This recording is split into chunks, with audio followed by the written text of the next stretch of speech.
강남역이죠. 이 앞에가 강남역에서 한번 달려봅시다.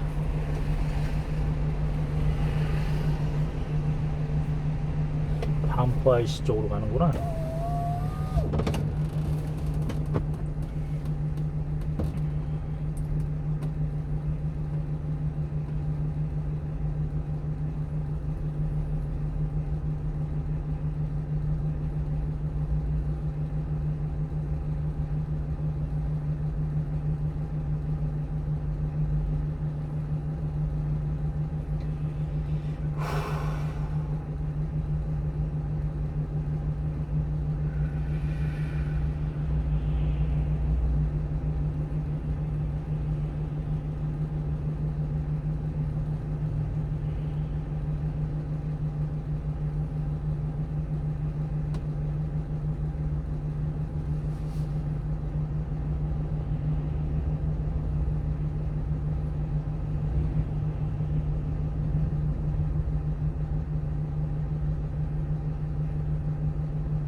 갑시다.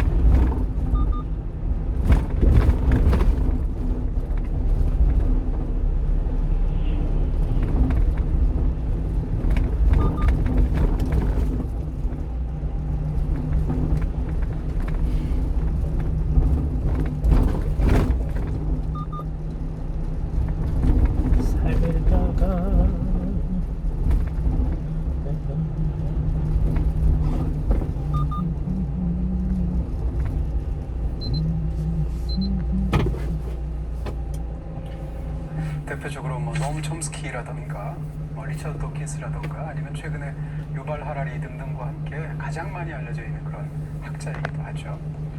이분의 전문 분야가 무엇인가에 대해서 참 말하기가 어렵습니다. 왜냐하면 워낙 다방면에 걸쳐서 연구 활동을 하고 있기 때문인데요. 예를 들어서 생태학자라고 말할 수도 있고 지리학자라고 얘기할 수도 있으며 역사학자, 경우에 따라서는 언어학자라고 말할 수도 있죠. 그리고 또한 조류 진화론에 깊숙이 또 몰입해서 연구한 학자이기도 합니다.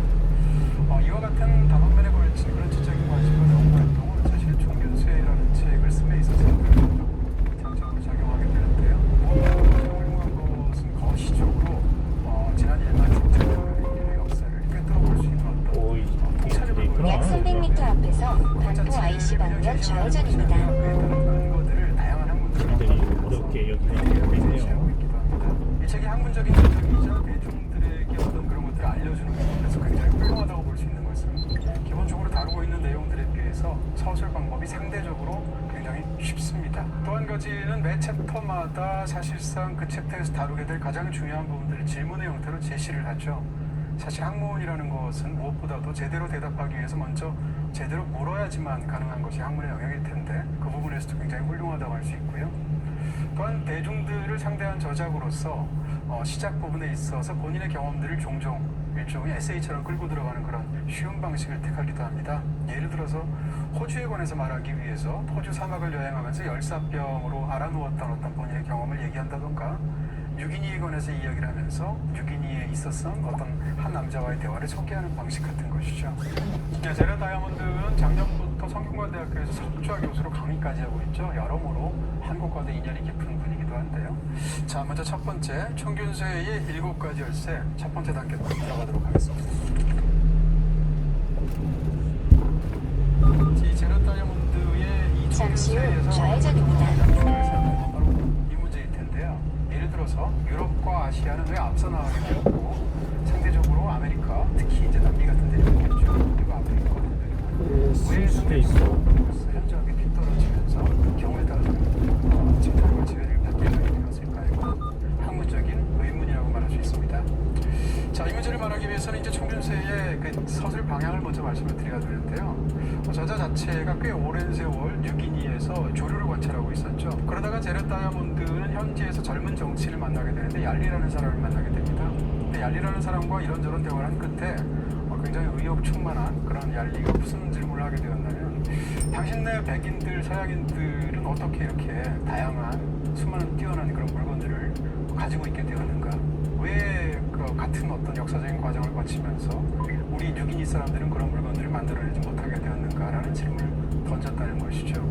어떻게 생각하면 뉴기니에서 그 얄리라는 사람이 던졌던 질문에 대한 거대한 어떤 학문적인 해답과도 같은 것이 바로 이 총균세라고 말할 수 있을 것 같습니다.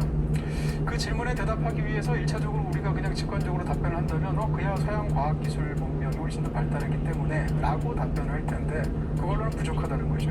거기에 대해서는 다시 2차적인 질문이 또다시 도출되기 때문입니다. 다시 말하면 왜 서양은 과학기술이 상대적으로 남미라든지 아프리카라든지 혹은 오세아니아 지역보다 훨씬 더 발달하게 되었는가까지 물어야 된다는 것이죠. 그렇게 되다 보면 기원전 1만 1천년 전, 그러니까 지금으로부터 1만 3천년 전에 있었던 지구에 있었던 마지막 빙하기 이후의 상황까지 묘사해야 된다는 건데요.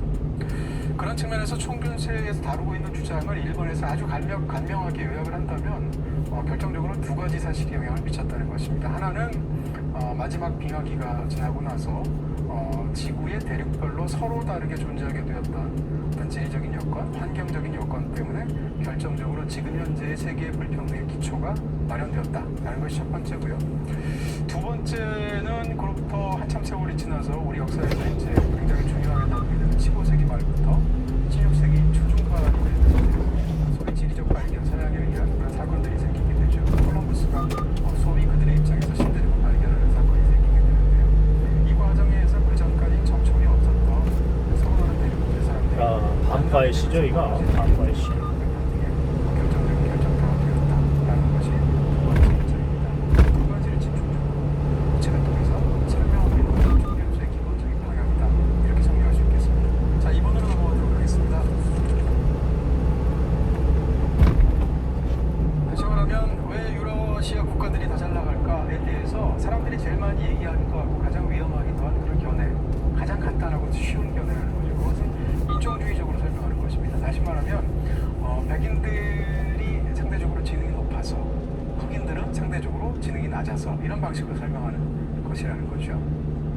여기에 대해서는 과학으로 이것을 증명하려는 어떤 인종주의적인 시도가 있었습니다. 19세기에 예를 들어서 골상학 같은, 지금은 이제 사이비 과학이라고 치부하지만 그 당시에 열렬히 믿었던 학문 같은 것이 그렇고요. 또 저희가 물고기는 존재하지 않는다에서 다루었던 우생학 같은 것도 마찬가지겠죠.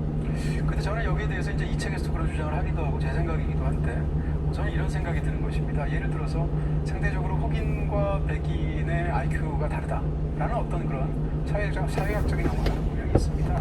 그런 경우에 여러 가지 다양한 어떤 측정 방식에 따라서 미국에 사는 백인들의 평균 IQ와 흑인들의 IQ가 차이가 난다는 것이 말해서 백인의 지능이 더 높다, 이런 방식이 있는 게 사실이죠. 근데 이 방식은 굉장히 위험하기도 하고 비과학적이기도 하다라는 생각들을 가지게 됩니다. 왜냐하면 예를 들어서 미국에서 흑인들의 범죄율이 굉장히 높다, 흑인들이 상대적으로 지능이 결과가 지능 지수가 적게 나온다는 사실은 사실 원인이 아니고 약 600m 앞에서 국립현충원 이수교차로 방면 지하차도로 진입하세요. 그 근거로 제시하는 것들은 어떻게 생각하면 차별이나 서울 역사적인 고소 맥락이나 이런 것들에 따라서 버스 결과로서 그런 터미널이네요. 양쪽의 그죠? 결과를 그것을 원인으로 뒤집어 씌우는 것이죠. 그렇기 때문에 다시 차별의 결과를 가지고 차별의 원인으로 당연하다라고 제시하게 되는 굉장히 비과학적인 논리를 갖고 있다라는 것입니다. 그런 측면에서 이 부분들이 문제가 될 것이 있을 것이고요. 두 번째로는 이것을 기후적으로 설명하는데 역시 마찬가지로 일종의 또 다른 인종주의라고 말할 수 있는 설명이 있습니다. 이 책에서 말하는 고위도 지역의 국가들과 상대적으로 추운 쪽의 국가들이죠. 그 다음에 저위도 지역의 국가들, 예를 들면 열대 쪽에 사는 사람들이죠. 이런 양쪽에 사는 사람들을 비교하면 고위도 지역에 사는 사람들은 해결해야 될 과제가 상대적으로 굉장히 많다는 거죠. 근데 이런 과정에서 문제들을 해결하다 보면 인간이 굉장히 창의적으로 바뀔 수밖에 없고, 상대적으로 열대 쪽에 있는 사람들은 가만히 있어도 뭐 자원이나 이런 것들이 굉장히 풍족하고 가만히 있어도 나무에서는 열매들이 맺히고 뭐 이런 상황이기 때문에 천성적으로 게을러질 수밖에 없다라는 것이죠. 이 양자 차이 때문에 이런 결과가 도출되었다라는 주장인 것입니다.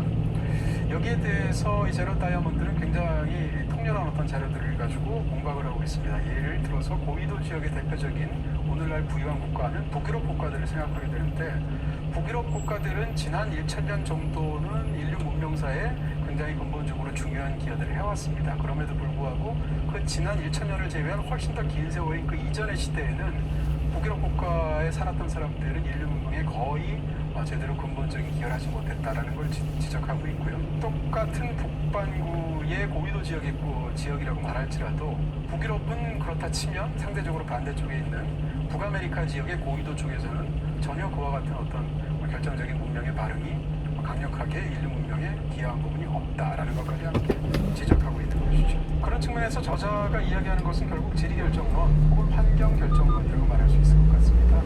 다시 말하면 지리적인 결과로 어떤 우연이 강력하게 작용을 했기 때문에 오늘날 이런 굉장히 강남 버스 터미널이죠. 서울 고속버스 터미널.